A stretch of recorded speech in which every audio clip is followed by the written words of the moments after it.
오늘 말씀은 참 중요한 말씀입니다. 에레미야의 29장 말씀은 정말 우리에게 이 시대에 분별력 있는 귀한 말씀이 됩니다. 오늘 11절 말씀 한 절만 우리가 같이 말씀을 봉독했지만 10절 말씀 앞에 한 절 말씀을 보면 이렇게 여호와 하나님께서 우리에게 말씀을 하고 계십니다. 바벨론에서 70년이 차면 내가 너희를 돌보고 나의 선한 말을 너에게 성취하여 너희를 이곳으로 돌아오게 하리라 라고 예언을 합니다. 다시 해서 70년이 지나면 바벨론 땅에 포로로 잡혀갔던 너희들이 다시 돌아올 것을 에레미야는 예언을 하고 있습니다. 사실 그때 태어난 사람은 70이 돼서 돌아온다는 뜻이고요, 50세인 사람은 못 돌아옵니다. 생각해 보시죠. 50에 70을 더하면 120년입니다. 이미 세상을 떠난 그런 나이가 되겠죠. 하지만 하나님의 나라는 시간에 이렇게 그다지 중요하게 의미부여를 하지는 않습니다.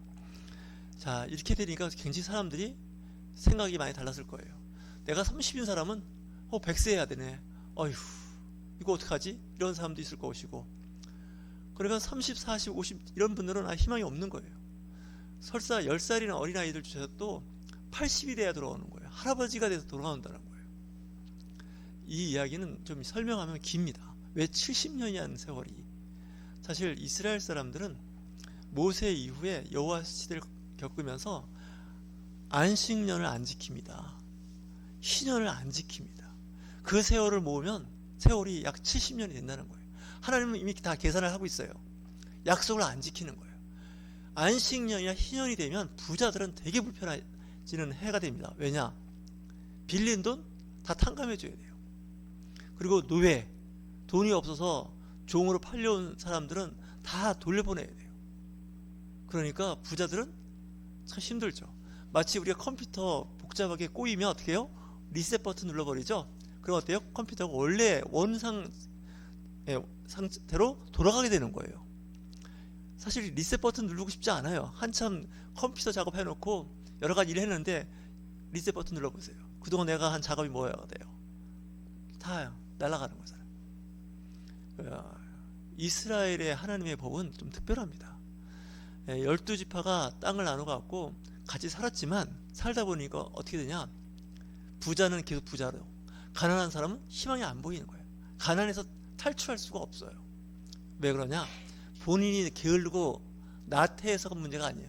사회 구조가 어떻게 그걸 벗어날 수가 없는 거 아닙니까? 가난한 사람은 대를 이어서 가난하게 살 수밖에 없고, 부자는 계속해서 부를 축적하는 아주 구조가 나쁜 구조가 되어 있는 거예요. 하나님은 이걸 무척 싫어했던 거예요. 그래서 하나님께서는 이걸 갚으세요. 기억해 주셨다가 딱 보니까 70년이에요. 그래서 너희들이 안 지켰지, 안 지킨 것을 계산하는데 70년이야. 그래서 이방 나라 바벨론에 가서 포로 생활을 한번 해봐. 70년을 정해놓은 거예요. 하나님은 참 특별하신 분이에요. 모세가 출애굽해서 광야에 있을 때 가나안 땅에 정탐꾼을 보내지 않습니까? 12지파의 대표 12명을 뽑아서 보냈습니다. 그랬는데 40일 동안 갔다 와서 하는 말이 부정적인 보고를 하는 거 아닙니까? 10대 2입니다. 부정적으로 얘기하는 사람이 10명, 긍정적으로 이야기하는 사람이 2명이에요. 2명은 이름 알죠? 여호수아와 갈렙이에요. 야, 우린 못 간다. 그 가나안 땅에 들어갔더니 거기에는 안악자손, 소위 말하는 그 골리앗 같은 사람들만 사는데 우리 같은 사람은 거기 가면 메뚜기밖에 안 된다. 도저히 싸울 대상이 아니다. 우리는 못 들어간다. 이렇게 보고한 거예요. 하나님이 그 얘기를 들으니까 굉장히 기분이 나쁜 거예요. 믿음이 없어도 이렇게 믿음이 없나. 내가 애굽 왕을 쳐가지고 10가지 재앙을 통해서 완전히 애굽 땅을 초토화시켜 버렸는데 그걸 못 믿는 거예요. 근데 여호수아 갈렙은 어떻게 보고해요? 그들은 우리의 밥이라는 거예요. 걱정하지 말고 가자는 거예요. 예, 그래서 이제 8대 1로 10대 2로 나눠진 거잖아요. 근데 하나님께서 화가 잔뜩 나신 거죠. 너희들이 40일 정탐한 것을 하루를 1년으로 계산해서 40년을 광야에서 유리하게 될 거라는 거예요. 하루씩 계산해서 40년이에요. 하나님은 가끔 이렇게 우리를 강하게 밀어붙일 때가 있어요. 정말 이거 정말 너무나 힘든 사건들이죠. 하나님 어떻게 그러실 수가 있습니까? 40년을 생각하지 말고 40일이면 좋지 않습니까? 많은 백성들이 눈물을 흘리면서 회개하지만 이미 틀렸어요. 오늘도 예레미야의 그 70년은요 굉장히 큰 의미를 갖고 있어요. 하나님은 우리의 죄를 기억도 안 하고 용서도 해 주시지만 차곡차곡 쌓고 있어요. 잘못된 거 차곡차곡 기록하고 있다는 뜻이에요. 우리는 좋은 것만 기억하려고 그러고 좋은 하나님에 대한 그런 게 있는데 하나님을 경외하는 건 그렇지 않아요. 오늘 말씀을 보면 이 에레미야 시대 때도 하나냐 미가야라는 선지자들은 어떤 얘기를 하냐면 바벨론이 쳐들어와 봐야 괜찮다. 우리가 이길 수 있다. 우리나라는 하나님이 지켜주신다. 그리고 2년 후에는 포로로 잡혀갔던 1, 2차 침공 때 잡혀갔던 포로들 아시겠죠? 다니엘과 사드락과 아벳느고 뭐 이런 다니엘과 그 세 명의 친구 있지 않습니까? 사드락과 이삭과 아벳느고. 예. 근데 이 사람들이 돌아온다는 거예요. 이스라엘 사람들이 들으니까 기분 좋잖아요. 하나님이 우리를 도우시고 우리나라가 회복된다고 하니까 얼마나 기분 좋아요. 야, 우리에게 희망이다. 그래서 하나냐는 계속 희망을 메시지를 전하는데 에레미야는 입만 열면 망하니까 느부갓네살 왕이 조공바치라면 조공바치고 항복하라면 항복하고 달라는 거 다 주자.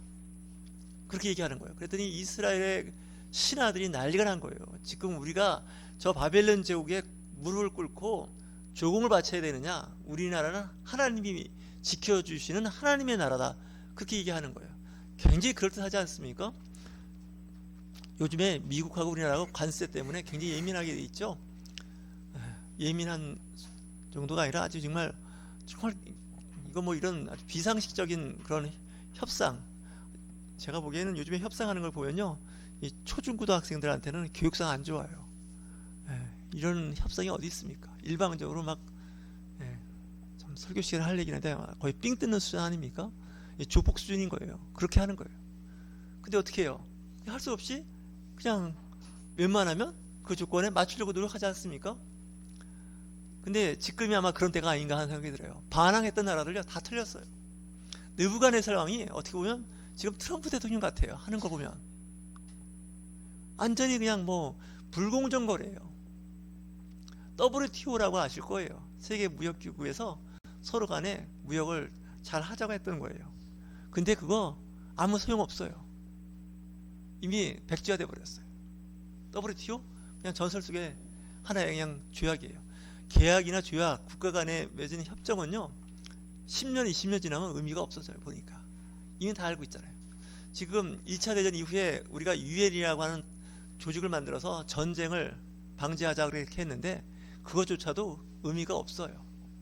트럼프 대통령이 파리 기후 협약도 탈퇴하고 세계보건기구 아시죠? WHO도 지난달에 탈퇴해버렸어요. 그래서 조사해봤더니 국제기구 66개 기구를 미국 트럼프가 다 탈퇴해버렸어요. 그래서 WHO 세계보건기구 예산의 22%가 미국이 부담을 했는데 미국이 돈 드는 거 안 한대요. 이제 알아서 하라는 거예요. 그러니까 전 세계가 미국 믿고 그냥 알아서 어떻게 미국이 알아서 해주겠지 하고 방패막이 바람막이 하겠지 울타리 역할을 하겠지 했는데 이제 안 한다는 거예요. 뭔 얘기냐? 속된 말로 돈 들어가는 거 안 하겠다는 거예요. 사실 미국이라는 나라를 잘 보면 1, 2차 대전 이전에는 monroe주의라고 해서 미국은 유럽 대륙하고 아시아 대륙하고 떨어져 있는 큰 섬 같은 나라 아닙니까? 그때에도 교통통신이 발달하지 않았으니까 미국은 미국대로 우리는 우리대로 살 테니까 서로 간섭하지 말자. 유럽은 유럽대로 살고 미국은 미국대로 살자. 간섭도 안 할 테니까 간섭하지 말자. 그랬는데 이게 또 마음대로 안 되는 거예요. 왜냐? 1차 대전과 2차 대전에 미국이 원하지 않게 개입할 수밖에 없는 사건이 벌어졌어요. 뭐 잘 아시는 것 같이 하와이의 그 진주만인데 일본한테 공격받고 나서 2차 대전에 참전하게 되잖아요.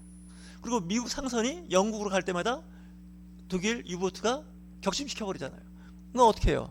전쟁 안 하려고 했어요, 미국은. 그런데 전쟁에 말려들었고 결국 승전국가가 돼서 유럽은 다 망해버렸어요. 이겼다고 하죠.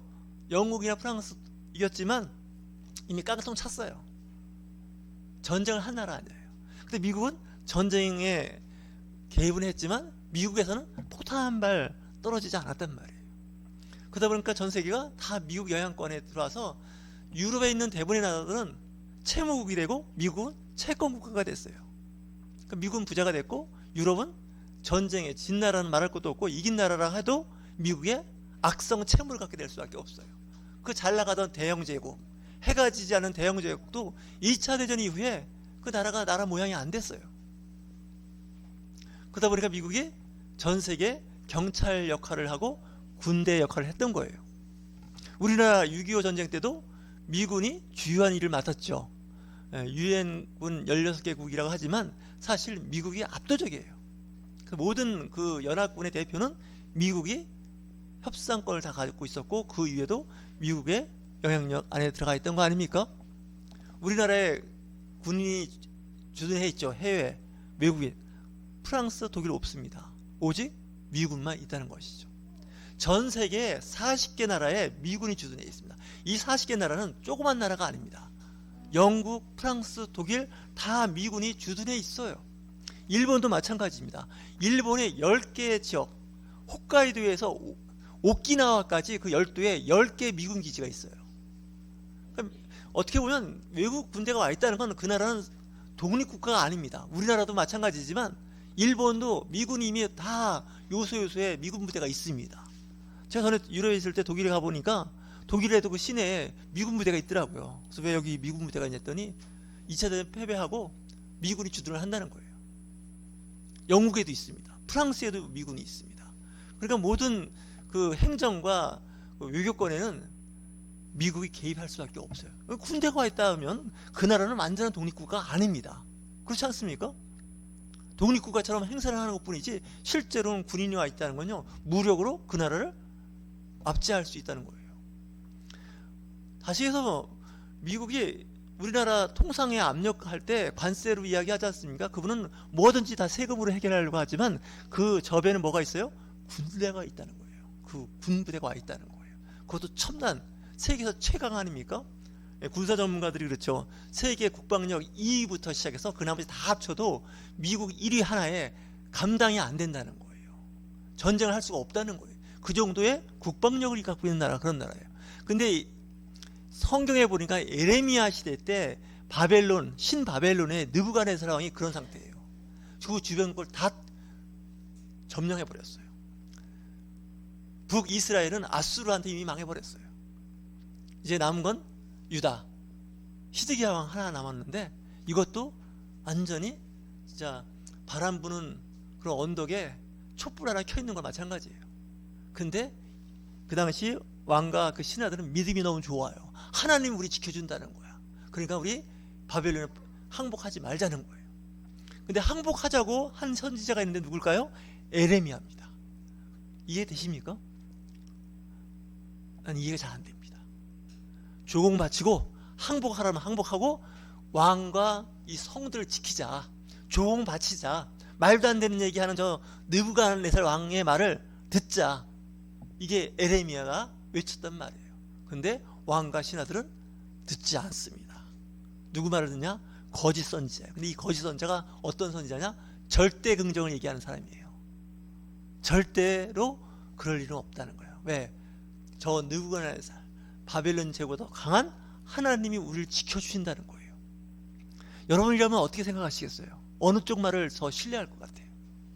저부터라도요, 긍정 모드에 있는 사람을 더 지킬 것 같아요. 그렇지 않습니까? 만군의 여호와 하나님,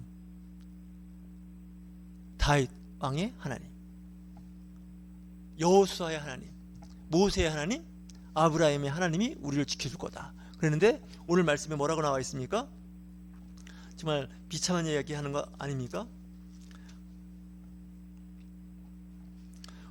하나님은 뭐라고 얘기하면 그 긍정을 이야기하는 하나님한테 내가 그들을 보내지 아니하였어도 그들이 내 이름으로 거짓을 예언함이라, 여호와의 말씀이라. 거짓을 말한다는 거예요.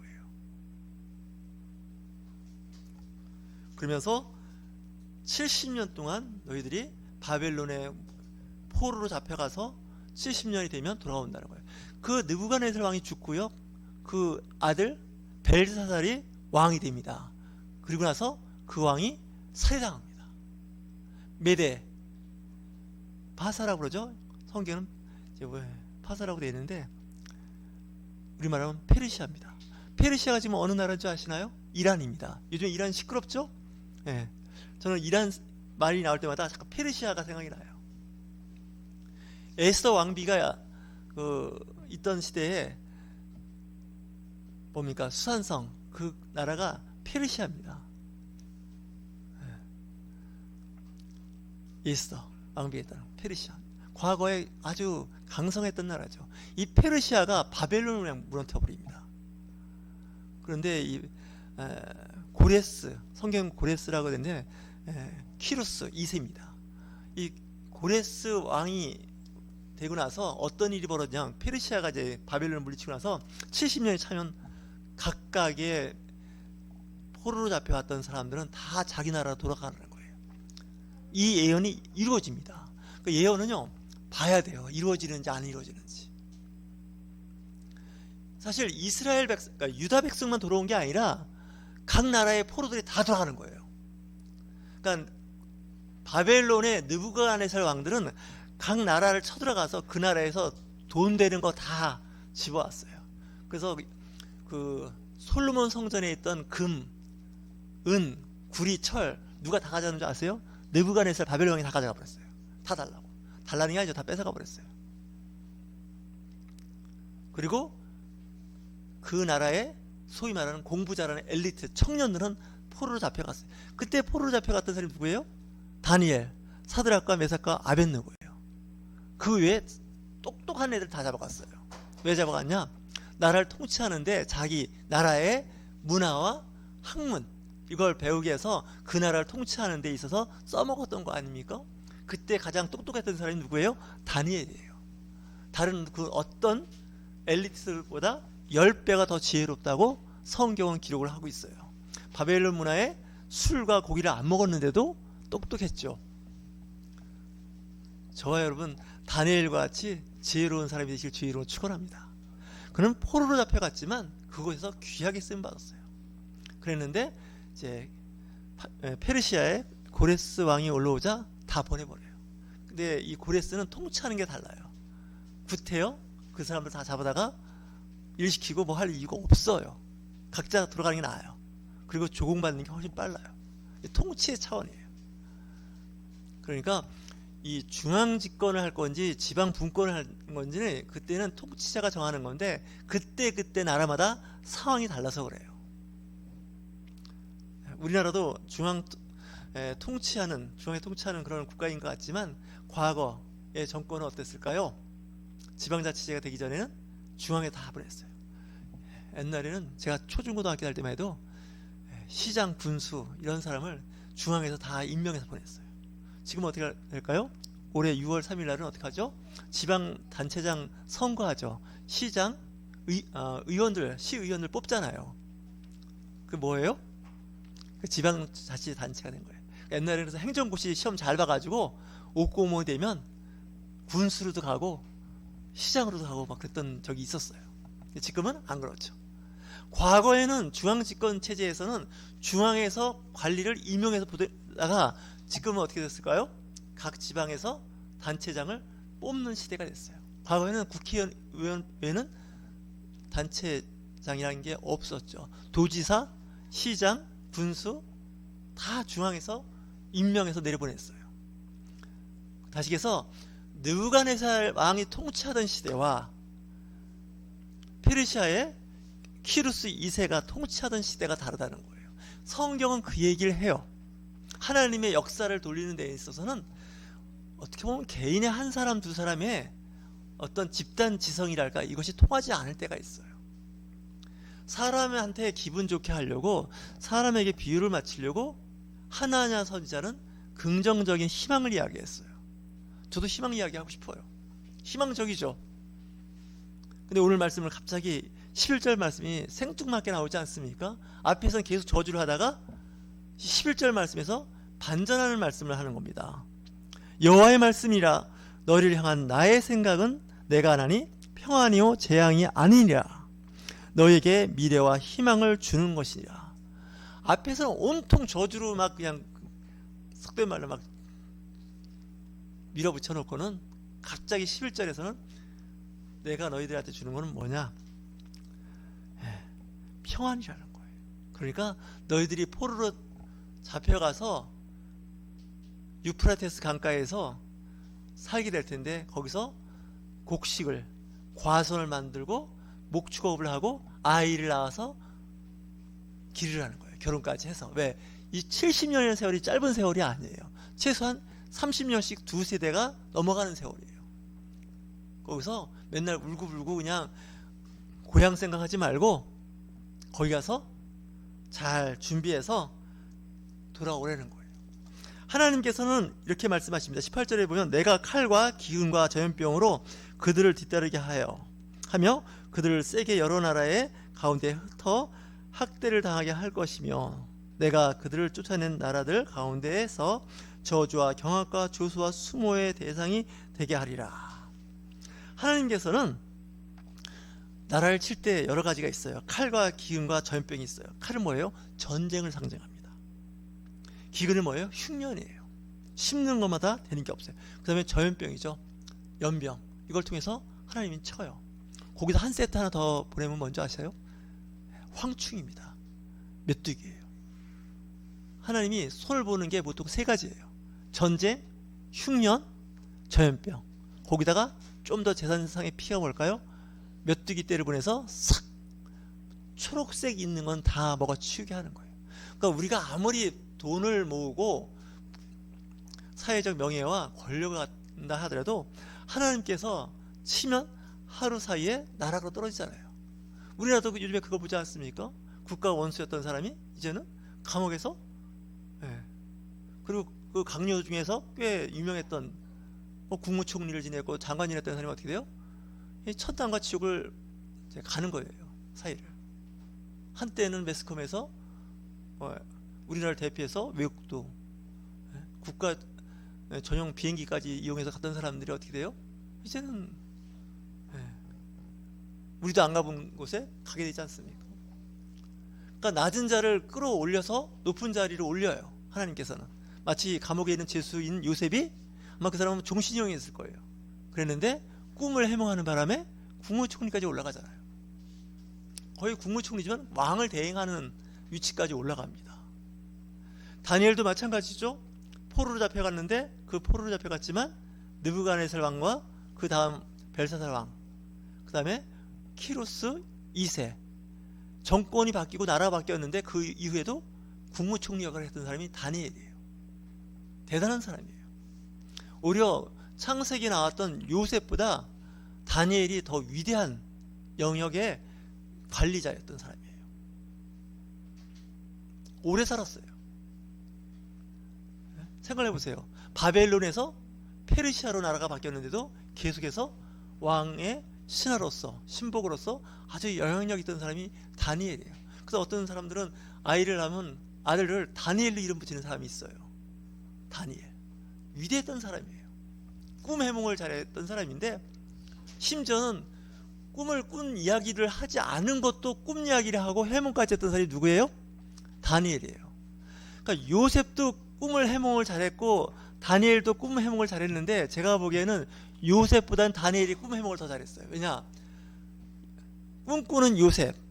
이 요셉은 바로 왕이 꿈 이야기를 해주니까 그 꿈을 해석을 했던 사람이에요. 해몽을 했던 사람이에요. 그리고 대비책을 세웠던 사람이에요.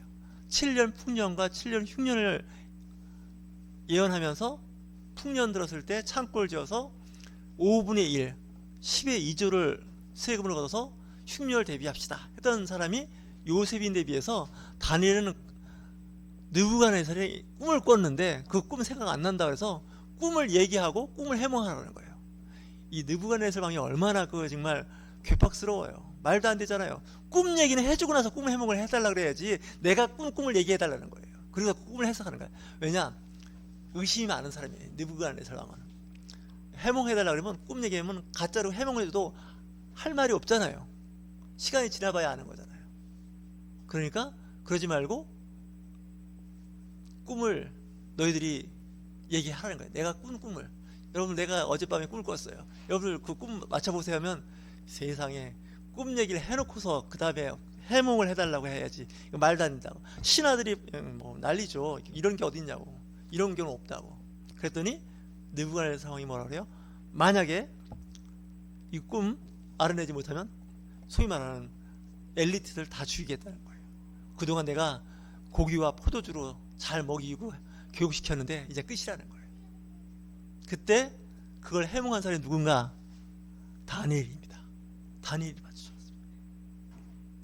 다니엘이 그 당시 가장 똑똑했던 사람들보다 10배가 더 똑똑했다는 거예요. 이렇게 생각하시면 돼요. 100문제를 냈는데 다른 사람 10문제 풀고 있을 때 다니엘은 100문제 다 풀고 100점 맞은 거예요. 예를 들면 그렇게 탁월했던 사람이 다니엘입니다. 하나님의 성령이 임하면 놀랍게 변해요. 어린아이들 구구단 외우는 것 때문에, 성결 구조를 외우는 것 때문에 스트레스 받죠? 하나님의 성령이 임하면요, 한 번 들으면 그냥 외워져요. 여러분, 글자를 한자 한자 내 머릿속에 입력하는 것보다 이 사진이나 그림을 JPG 이미지로 그냥 순간순간 판으로 기억하는 사람도 있어요. 이런 사람 못 당합니다. 여러분, 컴퓨터 용량에서도 문서 아무리 많이 써야 용량 크지 않아요. 근데 그림이나 사진 파일은 용량이 굉장히 크게 차지하죠. 다시해서 큰 용량의 사진이나 그림 같은 이미지를 그냥 받아들인다는 게 쉽지가 않아요. 사람이 능력이 있고 하나님께 성령을 받으면 그 일이 나는 가능하다고 믿는 사람이에요. 여러분, 기도하실 때 지혜를 달라고 기도하세요. 하늘나라에 있는 그 명철함, 총명함을 달라고 기도하세요. 성경에 위대했던 인물은 솔로몬도 마찬가지예요. 기도하지 않습니까? 내가 왕인데 이 나라에 재판을 할 일이 많이 있는데 그 재판을 할 수 있도록 지혜를 달라고 했더니 하나님께서 덤으로 주신 게 뭐예요? 부와 명예, 권력 다 주시잖아요. 왕이 원했던 기도예요. 왕으로서의 기도예요. 여러분들도 하나님께서 원하는 기도에 맞춰서 기도하셔야 돼요. 하나님 원하는 것과 내가 원하는 게 이게 달라지잖아요. 결이 달라지면요, 이건 응답받아도 문제입니다. 저는 요즘에 기도해달라고 하는 분들이 계시는데 그럴 때마다 꼭 하는 게 있어요. 예수님께서 겟세마네에서 기도할 때 하셨던 말씀 기억나세요? 3번 기도하잖아요. 할 수만 있으면 내게서 이 잔이 지나가게 해달라고. 그러나 나의 원대로 하지 마옵시고 아버지 원대로 하옵소서. 십자가에 돌아가시는 일이잖아요. 우리도 마찬가지예요. 내가 원하는 건 이겁니다. 하나님, 이 뜻대로 되게 하여 주시옵소서 라고 기도하면서 또 한편 하나님의 뜻, 아버지의 뜻이 이루어지게 하옵소서. 우리가 주기도문 외울 때 항상 하늘의 뜻이 이 땅에서 이루어질 것 같이 이렇게 되지 않습니까? 그래서 기도는 내 생각과 내 뜻을 관찰하기 위해서는 기도도 있겠지만 대부분의 기도는 아버지의 원대로 하옵소서. 왜냐? 아버지 뜻이, 하나님 뜻이 더 좋기 때문에 그래요. 나는 100원만 있으면 됩니다. 100원 달라고 하는데 하나님께서는 100원 갖고 되겠니? 10,000원 있어야지, 10만 원 있어야지 하고 그걸 채워주신다는 거예요.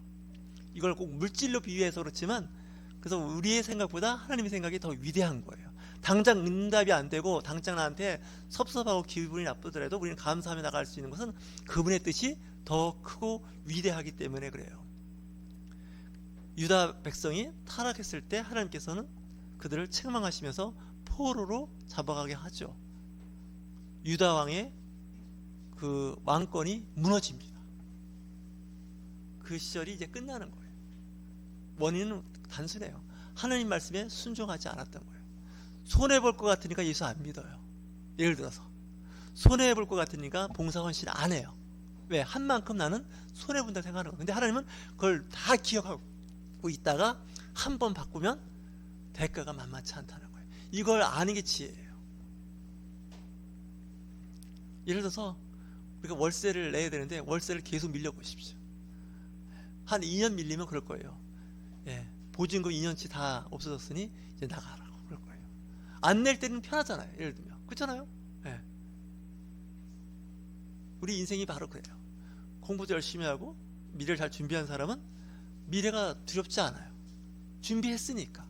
제가 주일날 한번 설교했죠. 이제 AI 시대가 도래했는데 AI 시대 때문에 많은 사람들이 이거 정말 너무나 놀라운 세상을 접하는구나.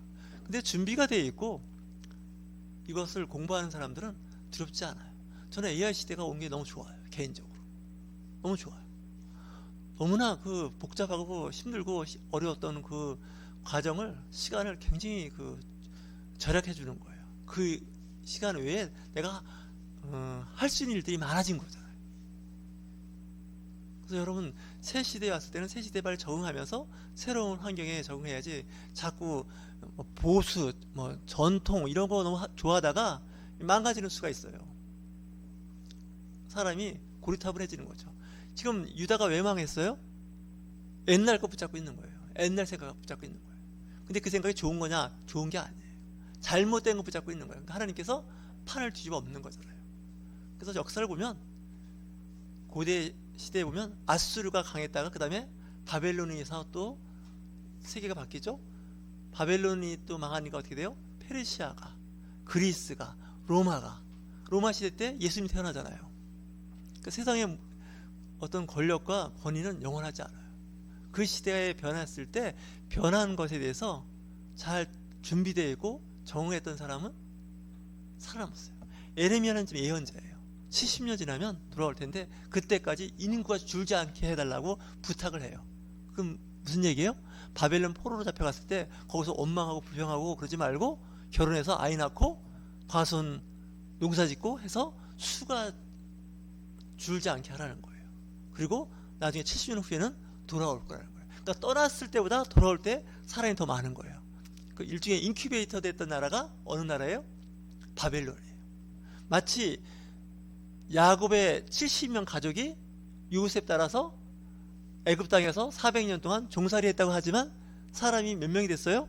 남자만 60만 명으로 늘은 거예요. 하나님은 때로는 고난을 통해서 어려운 환경 속에서 하나님의 뜻을 이루어 나가는데 창대케 되는 거예요. 인구가 증식하고 큰 힘을 이루게 되는 거예요. 그래서 우리가 고난을 당할 때, 어려움을 당할 때 이것을 하나의 발전의 계기가 될 수 있는 동기가 되도록 해서 준비하는 거예요. 미래는 준비한 사람들의 것이에요. 준비 없이 당한 사람은 상당히 힘들어질 수 있다는 거 아니겠습니까? 제가 직장 생활을 하면서 내지는 직장 하다가 요즘에 퇴직하는 분들 만날 때마다 그래요. 준비되어 있습니까? 했더니 준비 안 돼 있다는 거예요. 어떻게 하시려고 여지껏 준비 안 했습니까? 직장에서 하라는 것만 해도 정신없는데 언제 내가 나가서 새로운 거에 대해서 준비할 시간이 없었다는 거예요. 심지어는 연금을 잘 부어놓고 이제 생활하는데 지장 없게 한 사람들조차도 고민하는 게 뭐냐? 사람이 일 안 하고 가만히 있으려니까 너무 힘들다는 거예요. 돈이 문제가 아니라는 거예요. 그렇다고 해서 나와서 뭔가 하려고 하니까 겁이 난다는 거예요. 왜? 그동안 내가 준비해놓은 돈, 목돈 아니면 매월 나오는 그 생활비가 없어질까봐 두려워하는 거예요. 그래서 그냥 가만히 있는 거예요. 근데 그 세월이 어떻게 되냐? 30년, 40년을 살아야 한다는 거예요. 자기가 직장생활 한 것보다 더 오래 사는 거예요. 보통 직장생활 오래 한 사람은 30년 그 이상도 합니다.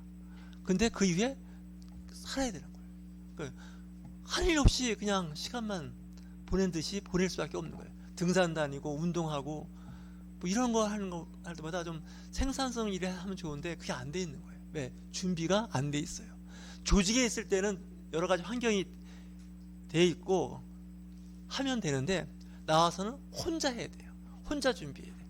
혼자 또 해결해야 돼요. 그러다 보니까 겁도 나고 해본 적이 없으니까 할 줄도 모르고 그러다 보니까 그냥 가만히 있는 사람들이 주변에 많이 있어요. 그것도 세칭 엘리트라고 하는 집단에서 그런 일을 많이 발견하게 돼요.